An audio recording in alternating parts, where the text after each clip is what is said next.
बुखारी और मुस्लिम के हवाले से हमारे आका सल्लल्लाहु अलैहि वसल्लम का फरमान इबरत निशान है कि मैं तुम्हें ना बताऊं कि सब कबीरा गुनाहों से सख्तर गुनाह क्या है? क्या ना बताऊं कि सब कबाइर से बदतर क्या है? क्या ना बताओ कि सब कबीरों से शदीद तर क्या है?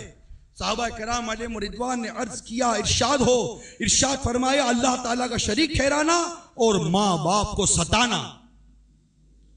नबी रहमत शफी उम्मत सल्लल्लाहु ताला अलैहि वसल्लम ने इरशाद फरमाया, 3 शख्स हैं कि अल्लाह ताला ने इनके फर्ज कबूल करे ना नफल।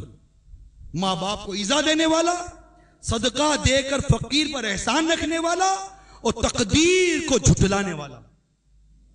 मेरे आका सल्लल्लाहु ताला अलैहि वसल्लम ने इरशाद फरमाया, मलऊन है, यानी अल्लाह की रहमत से दूर, मलऊन है जो अपने वालिदैन को सताए, मलऊन है जो अपने वालिदैन को सताए, मलऊन है जो अपने वालिदैन को सताए।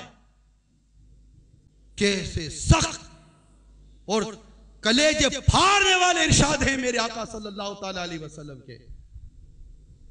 इन इरशादात को सुनकर औलाद का कलेजा हिल जाना चाहिए, एक लर्जा तारी हो जाना चाहिए, जिस्म के बाल खड़े हो जाने चाहिए कि अगर मेरे माँ बाप मुझसे नाराज हुए, मेरे माँ बाप को अगर मैंने इज़ा दे दी है, मेरे माँ बाप को मैंने सताया, मेरा बनेगा क्या? जरा गौर कीजिए कि एक रिवायत में है कि एक मर्तबा हजरत अवाम बिन हशब रज़ी अल्लाह ताला अन्हु से रिवायत है कि एक मर्तबा दौरान सफर में एक महल्ले में ठहरा। इस महल्ले के एक तरफ कब्रिस्तान था। जब नमाज असर के बाद का वक्त हुआ तो कब्रिस्तान में से एक कब्र शक हुई। इसमें से एक आदमी बरामद हुआ। इसका सर गधे का था और बाकी जिस्म इंसान का। इसने 3 मरतबा गधे की सी आवाज निकाली, यानी गधे की तरह हेंकता रहा। फिर कब्र में गया और कब्र बराबर हो गई। फिर मैंने देखा कि एक बूढ़ी औरत वहां ऊन काट रही थी। एक खातून मुझसे कहने लगी, इस बुढ़िया को देख रहे हो? मैंने कहा, ये कौन है? खातून ने जवाब दिया, यह कब्र से निकलने वाले इस शख्स की मां है। मैंने पूछा, इसका वाकया क्या है? तो वो कहने लगी कि ये इसका लड़का, इसका बेटा शराब पिया करता था, तो इससे इसकी मां समझाती जब शराब पी कर घर आता कि बेटा अल्लाह का खौफ कर, कब तक तू शराब पीता रहेगा? तो इसे इसका बेटा जवाब देता, तू तो बस हेंगती रहती है जैसे गधा हेंगता रहता है। माज़ अल्लाह अज़्ज़ व जल, अल्लाह ताला करोड़ों करम फरमाए हम गुनाहगारों पर, क्या बनेगा? खातून ने मजीद फरमाया कि ये शख्स असर के बाद मरा था और अब रोजाना नमाज असर के बाद इसकी कब्र शक हो जाती है। ये बाहर निकल के 3 मरतबा इसी तरह गधे की तरह चीखता चिल्लाता है। कैसा दर्दनाक अज़ाब है, कैसा दर्दनाक अज़ाब है मां को सताने वाले का। हजरत अब्दुल्ला बिन इब्ने उमर रज़ी अल्लाह ताला अन्हु, ये बहुत ही जाहिद, आबिद और तहज्जुद गुजार साहबी थे। मगर एक दिन इनके वालिद मेरे आका सल्लल्लाहु अलैहि वसल्लम की बारगाह में हाजिर हुए और अपने बेटे की शिकायत करने लगे और फरमाए और अर्ज की, आका मैं अपने बेटे से नाराज हूं। इस पर मेरे आका सल्लल्लाहु अलैहि वसल्लम ने अपने साहबी से इरशाद फरमाया, रब की रिजा बाप की रिजामंदी में है और रब की नाराजगी बाप की नाराजगी में। हजरत सैयदना जाबिर रज़ी अल्लाह ताला अन्हु फरमाते हैं कि एक साहिब ने नबी पाक सल्लल्लाहु अलैहि वसल्लम की बारगाह में हाजिर होकर अर्ज की, या रसूल अल्लाह सल्लल्लाहु अलैहि वसल्लम, मैं माल और इयाल रखता हूं और मेरा बाप मेरा सब माल लेना चाहता है। मेरे आका सल्लल्लाहु अलैहि वसल्लम ने इरशाद फरमाया, तू और तेरा माल तेरे बाप का है। वो इस्लामी भाई इबरत हासिल करे जो अपने बाप को यह जुमला कहते हैं, तुमने क्या किया है मेरे लिए? तुमने क्या किया है मेरे लिए? या दौलत हो और बाप तंगदस्त हो तो बाप को दौलत देते हुए सोचते हैं और बाप को ताना देते हैं, मां को ताना देते हैं, माँ के सामने पैसे गिनते हैं, माँ पैसे लेना चाहती है तो पैसे छीन लेते हैं। बाप की तरफ से थोड़ी सी सख्ती हुई कि बाप से उलझते हैं। बाप अगर इनके माल से कुछ तकाजा करे कि बेटा मेरी आजकल कंडीशन अच्छी नहीं है, थोड़े बहुत मेरी मदद कर दे, तो कहते हैं कि अब्बा जान क्या करूं, बहुत हालात खराब हैं, आप अपना करो मैं अपना करता हूं। अरे हमारे बाप ने तो ये नहीं कहा था, जब हम ना कमा सकते थे, ना खा सकते थे, ना पी सकते थे, तो कुछ भी नहीं कर सकते थे। आज हम माँ बाप को ऐसी बातें सुनाते हैं।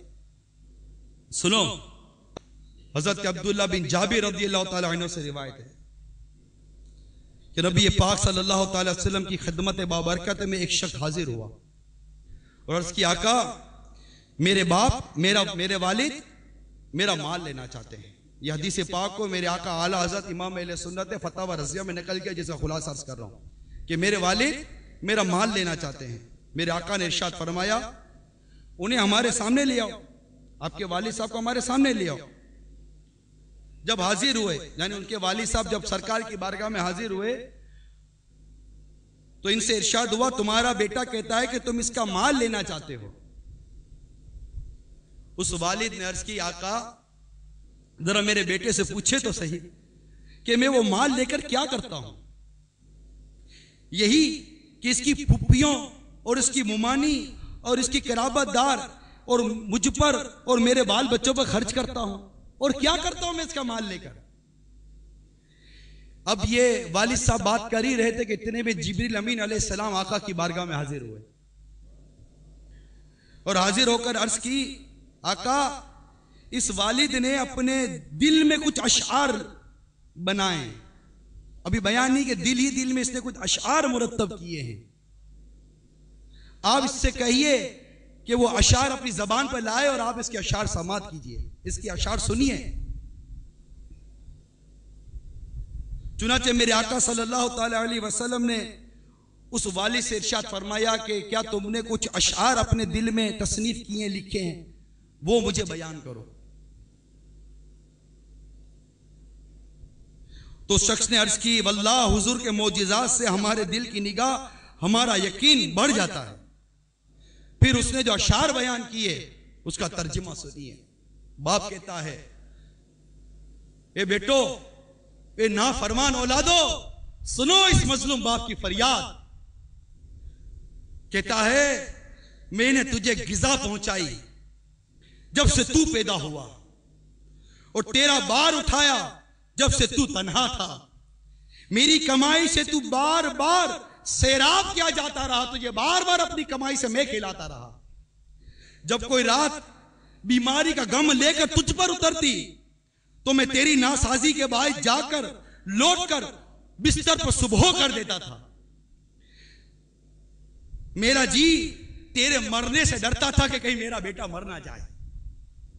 हालांकि इसे खूब मालूम था कि मौत यकीनी है और सब पर आनी है। फिर कहता है, मेरी आंखें यूं बेटी के गोया वो मर्ज रात को तुझे नहीं मुझे आया हुआ था। मैं तेरी बीमारी देखकर बेर होता था। मैंने तुझे यूं पाला, और जब तू परवान चढ़ा, जब तू बड़ा हो गया और इस हद को पहुंचा जिसमें मुझे ये उम्मीद लगी कि इस उम्र का होकर तू मेरे काम आएगा, तो तूने मेरा बदला सख्ती और दुरुस्त रूई से दिया। गोया तेरा ही मुझ पर फजल और एहसान था। एक काश जब तूने हक के पिदरी यानी बाप का हक का ख्याल ना ही किया था तो ऐसा ही करता जैसा एक पड़ोसी दूसरे पड़ोसी के साथ करता है। मुझे अपना पड़ोसी समझ लेता, जैसे पड़ोसी का हक अदा किया जाता है वैसा ही हक तो मेरे साथ अदा करता। और मुझ पर उस माल से कि असल में वो माल तेरा नहीं मेरा था, मुझ पर बुखल ना करता।